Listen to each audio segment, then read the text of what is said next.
This wasn't just any trip. My first vacation as a retiree with my grandkids at Disney World. From incredible moments with a few unforeseen twists, the Disney magic truly came alive. So if you're a new retiree like me, considering a family vacation, or just curious about what it's like to tackle Disney World, I've made this video for you. I'm chatting about our stay at the Contemporary Resort and our adventures in Magic Kingdom and Hollywood Studios. The video is complete with all of the highlights and the hiccups along the way. Apologize now if you hear the lawnmower in the background. We have a ton of leaves on our 4 acres. Staying at Disney World is not only closer to the magic, but it certainly has its perks. We stayed at Disney's Contemporary Resort, which is just a short walk from Magic Kingdom. My daughter loves the convenience of staying at the Contemporary, especially with the littles. They're 7 and 2. The location is just unbeatable for Magic Kingdom.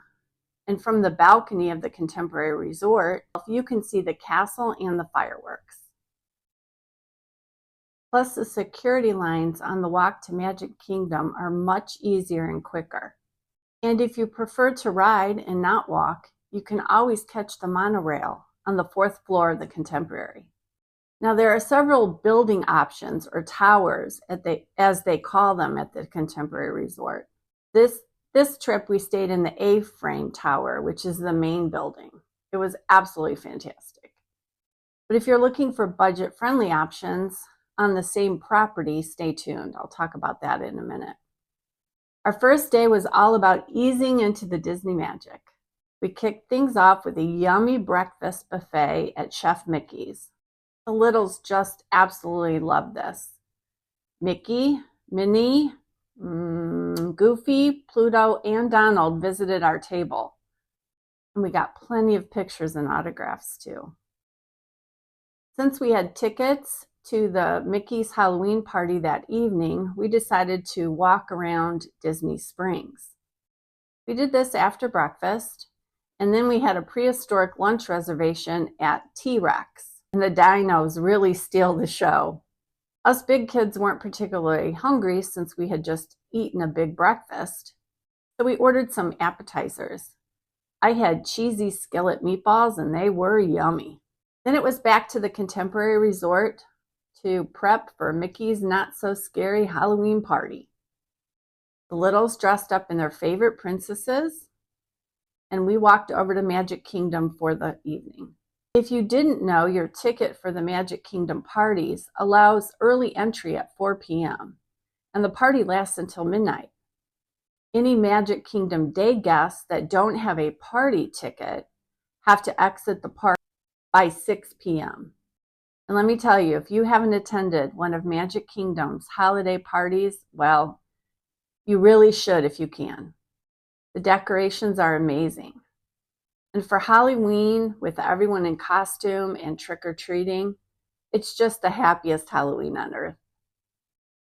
During the party, we were able to ride Jumbo, Barnstormer, the Teacups, Space Mountain, the People Mover, It's a Small World, Under the Sea, Winnie the Pooh, and all of those with very minimal wait times. The Boo to You parade with Mickey and friends, all of them in costume. There's dancers, some fantastic spooky and floats, and that iconic song will be stuck in your head for days. And oh, how the parade starts. So cool. Then we headed over to the castle for the Hocus Pocus spectacular. But oddly, this was our first hiccup. More on that in a minute. So from the trick-or-treating in costume, riding rides, watching the parade, this party is a must-do if you're visiting in the fall. Even if you're typically not into Halloween, Disney's take on it is so magical. The next morning, we were ready for a full power-packed day at Magic Kingdom again. We were up bright and early to have our Starbucks coffee on Main Street. And then we were off to rope drop some of the best rides in the park. We were able to rope drop Peter Pan and Big Thunder Mountain Railroad. Rope drop is a great perk of staying at a Disney resort. We also purchased lightning lane passes. These let us skip the lines and get on pretty much everything with very little wait.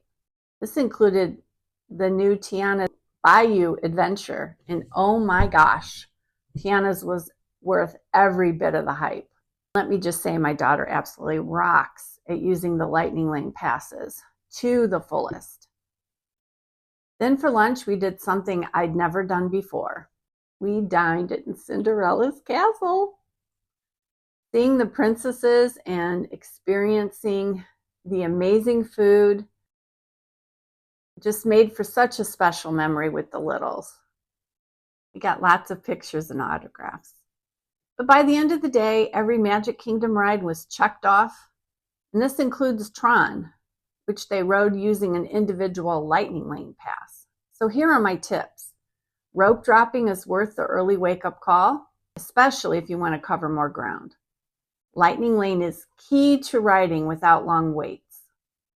And if you can swing it, Cinderella's Castle is a must-do experience. Now you do need a reservation for Cinderella's Castle, but check out my comments below, where I share the tip that we used to get a reservation just days before our trip. The next day we were off to Hollywood Studios. This was a day that was going to be filled with lots of highs, one surprising low, and a big hiccup. I think I mentioned that the temporary resort is great for walking to Magic Kingdom. However, transportation from the Contemporary to Hollywood Studios is by bus, and we were told that they make rounds about every 20 minutes or so. We kicked off the day at 7:20, loading the bus to Hollywood Studios. Again, we utilized the rope drop to ride Mickey and Minnie's Runaway Railway. It's truly one of my favorites. And then we conquered the rock and roll roller coaster before the general gates opened. We made the rounds with lightning lane passes to maximize our time, which really helped on Slinky Dog Dash, Alien Swirling Saucers, and Toy Story Mania. Before lunch, we even attended a Disney Junior dance party. We had some character pictures and got some autographs. Here's where things went a tad off the rails. We had lunch buffet reservations at Hollywood and Vine. The reason for this is the reservation gave us reserved seating to the Fantasmic show at 8 p.m., which we've never seen before. They handed us our reserved seat tickets when we sat down at the table. However, my daughter noticed the tickets were for the 9:30 show. When she questioned us, we were told that there wasn't an 8 p.m. show for that evening. So now we've got the 2-year-old's bedtime, and we just couldn't stay that late. So we had to pass, which was super disappointing. After lunch, we rode Smuggler's Run and took a second trip on Mickey and Minnie's Runaway Railway via our lightning lane passes. And then thanks to the purchase of an individual lightning lane pass, Rise of the Resistance was conquered. To top off the day, we saw the Frozen show, which is now my new favorite. It was totally awesome. We debated about eating dinner in the park, but we decided to head back to the Contemporary and just eat at the cafe, which is just an easy meal for everyone. Well, this was a huge mistake. We waited over an hour for the bus to take us back to our resort, and then the entire return trip took nearly 2 hours. There was unloading and loading stops at Wilderness Lodge, and with traffic, Hollywood Studios is a blast. But if you're planning to stay late, be prepared for transportation delays. With little ones, sometimes the journey is an adventure in itself. Now, we still love staying at the Contemporary Resort, but I think next time we would probably order an Uber for the return back from Hollywood Studios, Or perhaps there are other transportation options that we need to research. As far as a less expensive option at the Contemporary Resort, we have stayed in the garden wing, and the room is fairly comparable to the main tower. As long as you don't mind a shower versus a tub and a little farther walk to the monorail or the convenient shopping and dining in the main tower itself, along with some extra walking to Magic Kingdom, consider the garden wing. Now there is another tower that's called Bay Lake Tower, but as of this video, some of the rooms are being refurbished. Now we still aren't sure what happened in the middle of the Hocus Pocus show. Abruptly, the music stopped and they announced a delay. And then about 5 minutes later, they came out and said they would perform a shortened version of the show. I don't remember their exact words, but we just assumed that there was some kind of technical difficulty. And of course, there was a later showing that we could have maybe attended, stayed to watch. 2-year-old's bedtime calls, boy, you answer. The biggest blunder for us was really missing the Fantasmic show. The only reason that we reserved lunch at Hollywood and Vine was to have seats at the 8 p.m. show. Again, we aren't sure what happened, or if maybe we missed the show times posted for that day when we made our reservation, but it sure was a disappointment. Next time we'll try and catch the show, but I think instead we will make a reservation at one of the other 4 Fantasmic restaurants instead. Hollywood and Vine was good, but pricey, and especially for kids that prefer chicken and fries or a hamburger. So are you wondering, was it all worth it? The absolute positive answer is yes, yes, yes. Was it my dream retirement trip? Maybe not. Am I still tired? Again, resounding yes. But spending that time with family, especially 2 of my granddaughters, making magical memories, even with those few hiccups, was something I wouldn't trade for the world. Disney with young kids does have its challenges. From the early mornings to a few meltdowns and a few unpredictables, it is a full experience. But really getting to see their faces light up, watch them meet their favorites, and share that magic together was truly priceless.